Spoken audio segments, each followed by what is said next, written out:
on, everybody? Welcome to the fan club. It's your boy D Bros, Dan Brosnan in the building. So I just took my family to Captain Marvel. This is Sunday, if you're watching this, so I had to wait. I had to block a few people on my Facebook feed because I know that they were going to try to ruin this for me. You know who you are out there. Hey, I thoroughly enjoyed this movie. Would I say that this is the best Marvel movie I've seen? No, I don't even know if it ranks in like the top five, but no, not top five, maybe not top 10, but man, it's got some potential to it, guys. It really does.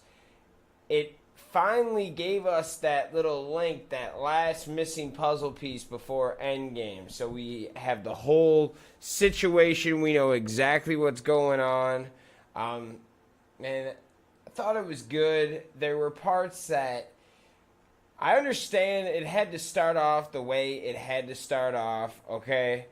They kind of just threw us into it because they had to kind of give us facts along the way because obviously, hey, spoilers are coming too, by the way. So if you don't want to be spoiled, please turn it off or skip till the end, or do whatever you want to do. But I don't want to ruin the movie experience for you. So you're about to get some spoilers.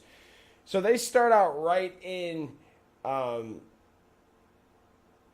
Captain Marvel, Carol, whatever you want to call her. She is already in the Kree, okay?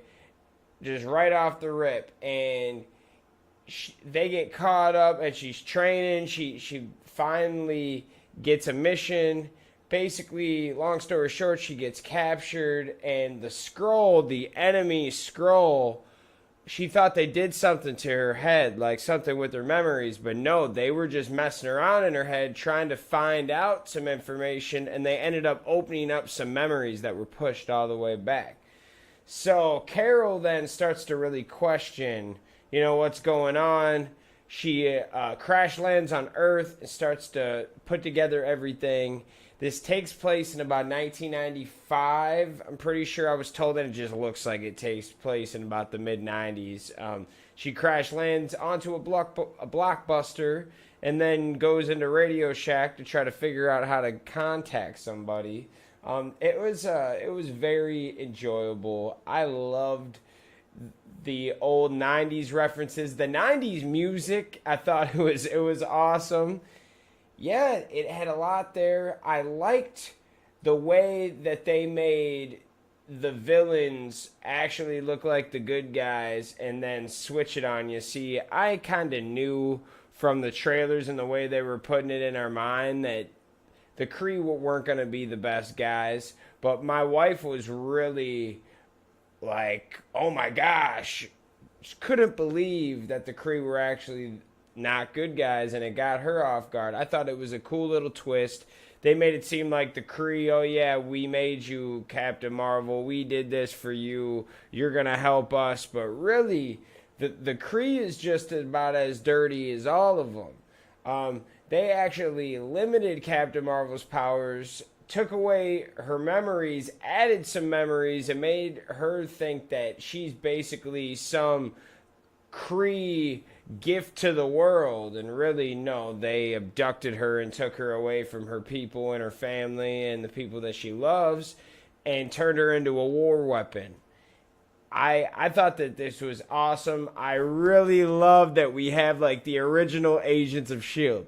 We have Nick Fury and Coulson, and since it's in like the 90s, Coulson was like, just a young agent coming into this, and oh my gosh, I loved it.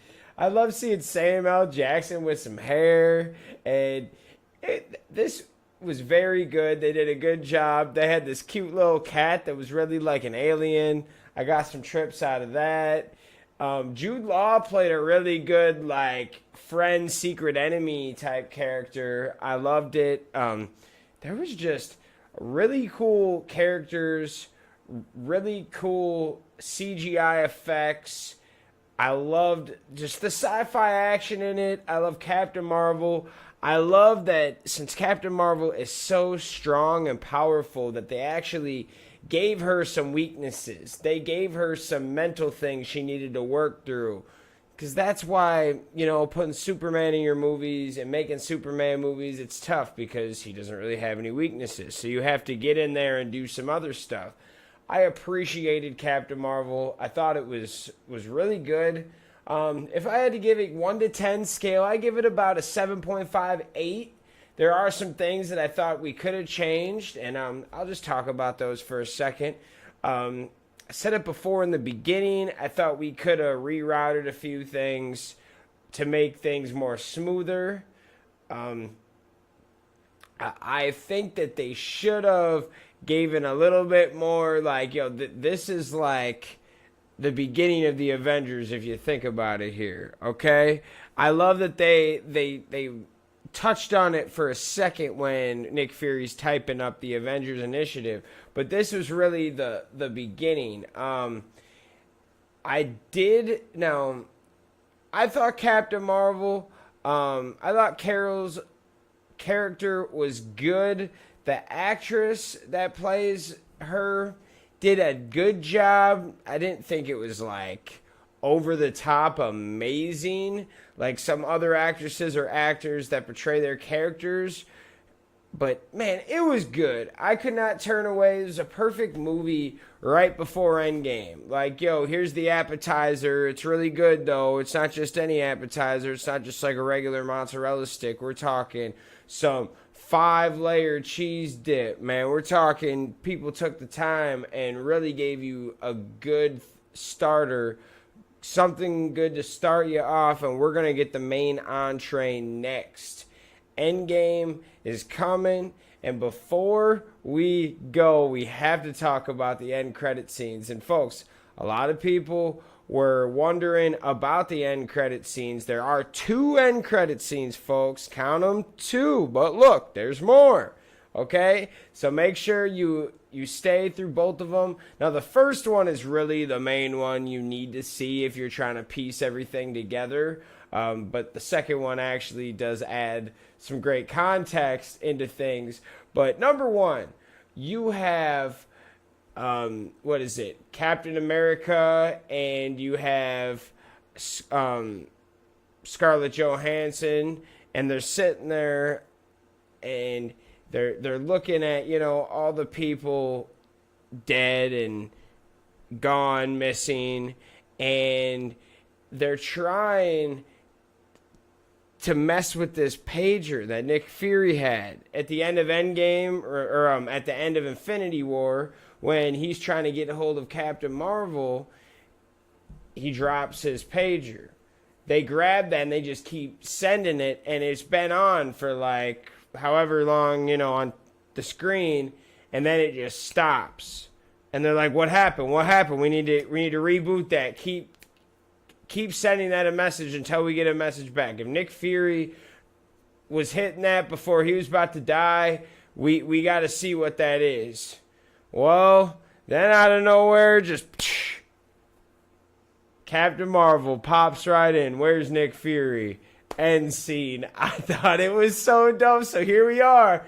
Here we are, guys. It's coming. It's real. It just gave me a little great feeling inside knowing that, Infinity War is right around the door. Captain Marvel's actually in the universe with them together. Oh my gosh. I thought it was cool. And then the other end credit scene.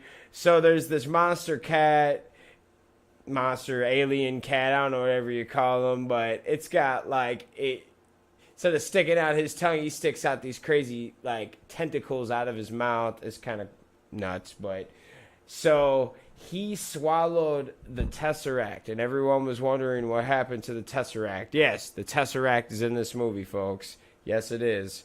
That was, the first stone to really get things going. So at the end of the movie, the cat's like coughing up a hairball, and you think it's just gonna, cough up a hairball. And no, it coughs up the Tesseract on Nick Fury's desk, which, you would think would just start. That was probably the beginning of everything right then and there. Super cool little, add context into things. That was just more fun. But that's one that I am going to nitpick and look at because it's one of those scenes that looks so simple and basic, but yet if we keep watching it, I bet there's some good Easter eggs in there at the same time because you know how Marvel and Disney like to do it.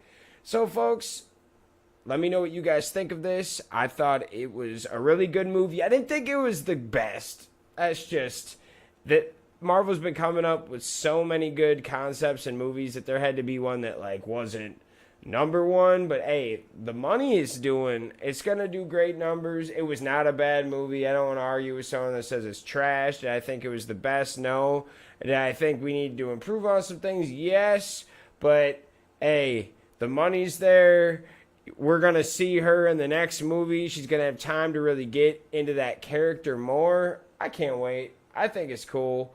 Let me know what you guys think in the comments. And like always, have a great day. Thank you so much for tuning into the fan club. Make sure you check us out on YouTube and Facebook, TFC563.